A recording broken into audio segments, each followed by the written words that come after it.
block of issues. The question of regulation, cybersecurity, taxation, and other related matter. Mr. Dagfinn Buset, Partner and Head of Security and Emergency Services at BDO, Norway. According to Greek mythology, the great warrior Achilles was invulnerable in almost all of his body, except for one heel. And this was because his mother had held him by the heel when she dipped him in the magical river Styx to make him invulnerable. The hero of the Trojan Wars was killed by an arrow that hit his heel. And today we use the term Achilles heel to describe a point of weakness in someone or something that is otherwise considered invulnerable or secure. Now, I'm invited here today to talk about cyber risk and why cyber risk should be our biggest concern. And let me right away start by saying I'm not an expert on blockchain. There are a lot of people here today that know much more about blockchain than I do. But I know a lot about cybersecurity. I used to work for the Norwegian National Security Authority, which is an intelligence and a security body responsible for protecting critical infrastructure. And one of the things that I've always been very concerned about is how we manage risk in a highly advanced and constantly evolving technology. Since the birth of internet, and the interesting point is that Norway was a part of the original internet. But since the birth of internet in the beginning of the 70s, society has become completely transformed. Today, we are 3.5 billion, perhaps 4 billion users on the internet. In 1993, we were 14 million. That's only 25 years ago. Think about that. Now, it's obviously more appropriate to talk about this infrastructure as a digital domain, much like land, sea, air, and space. We call it cyberspace. And as we've heard today, blockchain technology is challenging the way we do business and the way we do government in cyberspace. Now, undoubtedly, it will have enormous potential in almost every sector of society. And some security specialists embrace this technology and say it's the holy grail. Others are skeptical. And no matter what your perspective, it's extremely important to fully understand the risks related to the use of this technology. Now, I guess we're all very much aware of the fact that risk assessments form the basis for an effective cyber risk management regime. And now this is also true when applying technology such as blockchain. In my opinion, doing risk assessments, we need to focus more on the consequences of incidents occurring and less on the probability. And in the case of blockchain, what is the consequence of loss of confidentiality, loss of integrity, or loss of functionality to our assets? But before I get into that, what or who poses a threat? Now, the characteristics of the antagonists are often blurred, and it is usually difficult to identify the perpetrators or understand their motive. We call this the problem of attribution. State actors are potentially the most capable because of access to resources, personnel, and available time.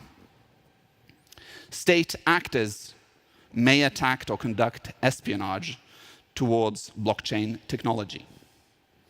Transnational actors are formal or informal organizations that are not confined to national borders, such as terrorist organizations. These actors may use blockchain technology to raise funds and also target this technology to destabilize confidence in governments and conduct direct terrorist actions. Criminal organizations may be national or transnational in nature, depending on how they are organized. Now, these steal information for their own use or to sell it. And last but not least, we have individuals or small groups of people that can illegally disrupt or gain access to a network or a computer system. Now, these people are better known as hackers.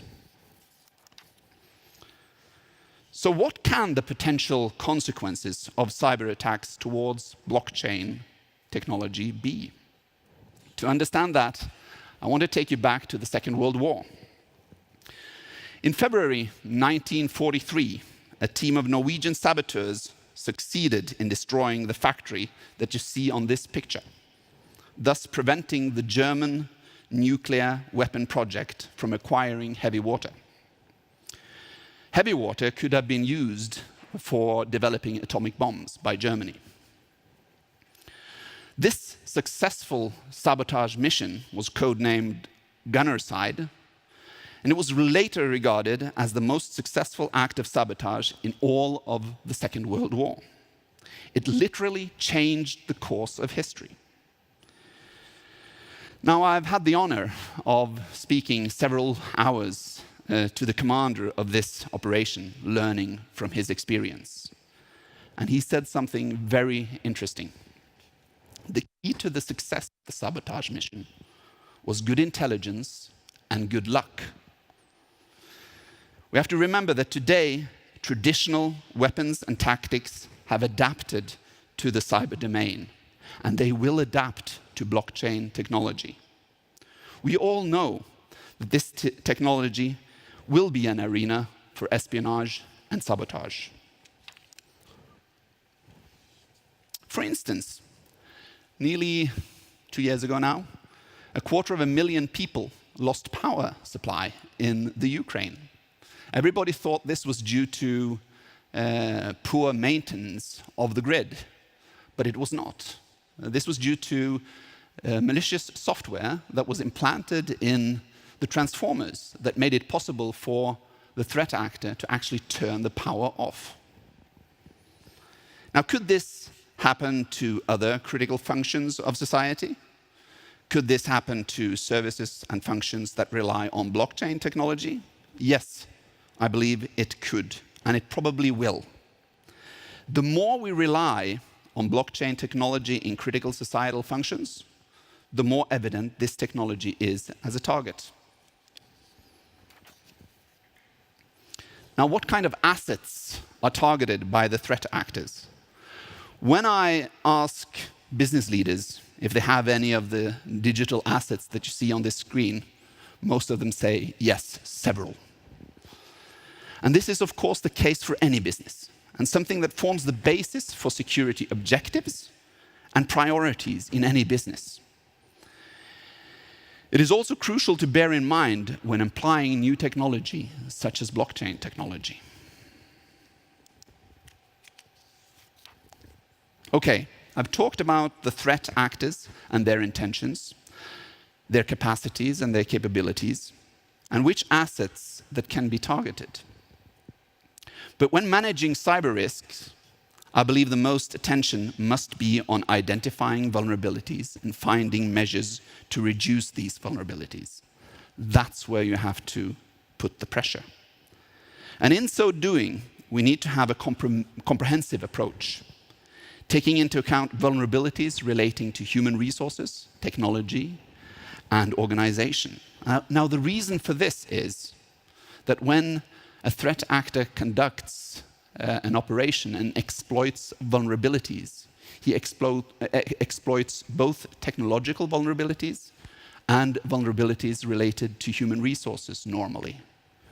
In all the attacks that I've seen, there has always been a human interaction, regardless of how secure the technology is. It can be highly encrypted, still it's possible to get the information. Now, why is this relevant for blockchain technology? First of all, it is fairly undisputed, as we've heard many say today, that blockchain technology, both public blockchains and private blockchains, are highly immutable. Now, this means that the integrity of an operation is very high. Furthermore, the transparency and accountability of blockchain technology can, if applied correctly, substantially reduce the risk of fraud and malpractice. It may also enhance quality control and quality assurance. This technology has endless possibilities of use, both in the private sector and in government. I believe we've only begun to understand the potential. And much like the evolution of internet, cyberspace, I believe the security risks related to this technology will develop in parallel with the application.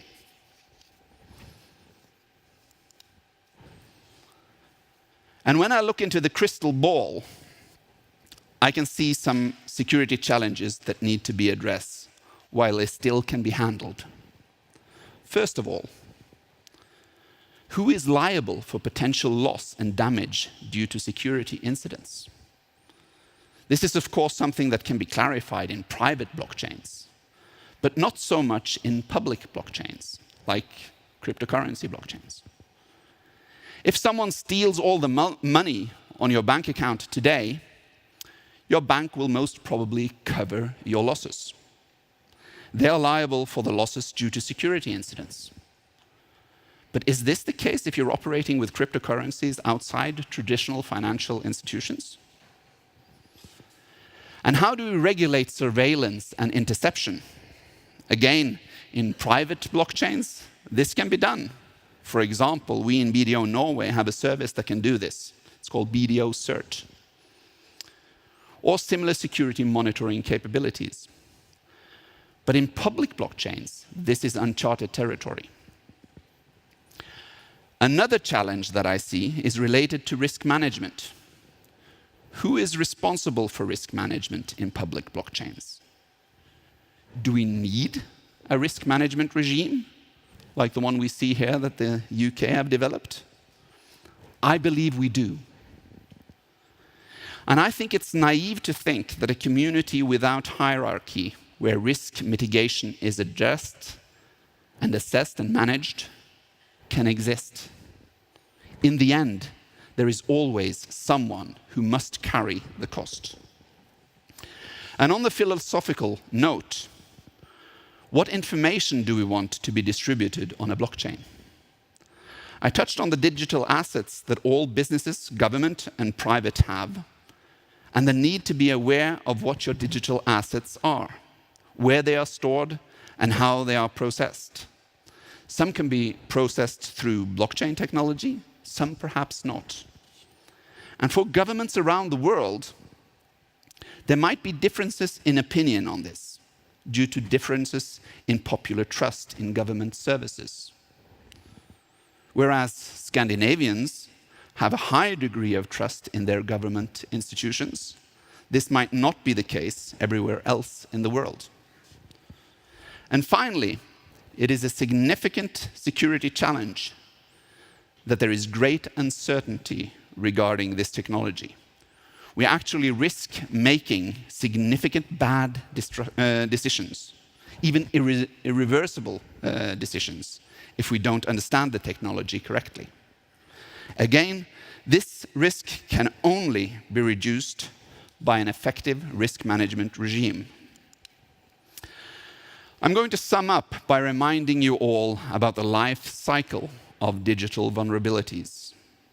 What every security professional has learned over the years is that the technology that you think is secure today is certainly not tomorrow. The cyber domain, including both public and private blockchains, is constantly under attack. New vulnerabilities are discovered every day, and please don't be fooled by those who claim to be selling secure and absolute secure solutions. This is never the case. And the reason for this is that the threat consists of motivated and highly adaptable people. Think of a burglar that wants to break into your house. He meets a locked door. Does he return home if what he really, really wants is inside your house? Probably not. He starts looking for new and different ways of entering.